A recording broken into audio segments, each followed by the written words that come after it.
खलीलाबाद विधानसभा का सियासी गणित। देखिए किसके पक्ष में है इस बार के समीकरण। क्या सपा को आवाम सौंपेगी इस बार कमान? क्या बीएसपी या फिर बीजेपी मारेगी बाजी? देखिए कौन बनेगा खलीलाबाद का खादिम। देखिए कौन सा दल बनेगा सियासी बाजीगर। आज हर सवाल का मिलेगा सटीक जवाब। संत कबीरनगर जिले की विधानसभा खलीलाबाद सीट का महत्व अल्पमत और बहुमत के लिए उतना ही अहम है जितना अन्य सीटों का होता है। ऐसे में इस बार का सियासी गेम यहां अभी से शुरू हो गया है। दावों के दौर के बीच दांव पेंच लगाने की जोर आजमाइश है, लेकिन यहां जीत किसके खाते में जाएगी वो जानना जरूरी है। ऐसे में जानते हैं कि सियासी समीकरण, लेकिन पहले 2002 से लेकर 2017 के सियासी इतिहास को भी खंगाल लेते हैं कि खलीलाबाद में किसने सबसे ज्यादा जीत हासिल की है। 2002 के विधानसभा चुनाव में बीजेपी ने जीत दर्ज की थी। बीजेपी उम्मीदवार ने 2002 में सपा के उम्मीदवार को हराया था। 2002 में बीएसपी खलीलाबाद में तीसरे स्थान पर थी। वहीं कांग्रेस पार्टी सिर्फ 6.61% मतों के साथ चौथे स्थान पर थी। 2007 विधानसभा चुनाव में खलीलाबाद पर हाथी की वाहवाही दिखी और 2007 में बीएसपी ने सीट पर जीत हासिल की थी। बीएसपी ने 2007 में सपा उम्मीदवार को हराकर जीत हासिल की थी। 2002 की विजेता बीजेपी को तीसरे स्थान पर संतोष करना पड़ा था, जबकि 2002 में चौथे नंबर वाली कांग्रेस की जगह निर्दलीय उम्मीदवार ने ले ली थी। 2012 में पूरे प्रदेश में सपा का डंका बजता दिखाई दे रहा था, लेकिन खलीलाबाद सीट पर सपा को हार का सामना करना पड़ा। पीस पार्टी के उम्मीदवार ने बीएसपी को हराकर जीत हासिल की थी। 2012 में बीजेपी तीसरे स्थान पर थी और सपा चौथे स्थान पर रही थी। 2012 में सपा के लिए खलीलाबाद बुरे सपने जैसा साबित हुआ था।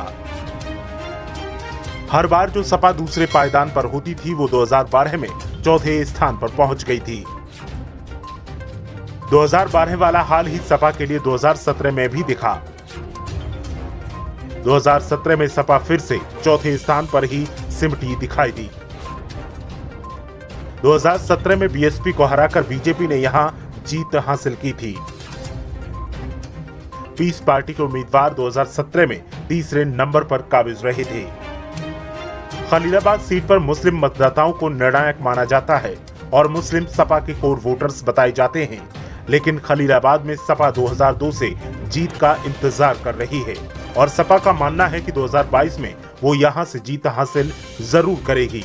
वहीं अगर सियासी समीकरणों को देखें और अहम मुद्दों पर नजर डालें तो इस बार स्थितियां थोड़ी सपा के पक्ष में जरूर दिखती हैं, लेकिन ज्यादा नहीं।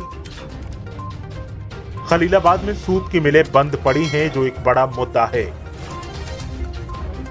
सूद की मिलों को हर बार शुरू करवाने का वादा चुनाव में किया जाता है, लेकिन जीतने के बाद यह वादा सिर्फ वादा रह जाता है। ऐसे में इस बार सपा इस मुद्दे को भुनाने की पूरी तैयारी में है। वहीं आमी नदी की बाढ़ का प्रकोप भी हर साल लोग यहां झेलते हैं। आमी की बाढ़ से फसलें तबाह हो जाती हैं और नेता पूछने तक नहीं आते। ऐसे में सपा आमी की बाढ़ को भी एक मुद्दा बनाकर चल रही है। कोरोना काल में स्वास्थ्य सेवाओं की लचर व्यवस्था भी एक अहम मुद्दा है। कोरोना की दूसरी लहर में खलीलाबाद के लोगों ने भी अपनों को खोया है। ऐसे में अब लोगों के अंदर सपा के प्रति हमदर्दी दिखाई दे रही है। रोजगार और स्वास्थ्य सबसे बड़ा मुद्दा इस बार देखने को मिल रहा है। सपा छोटे दलों के साथ गठबंधन की वकालत कर रही है।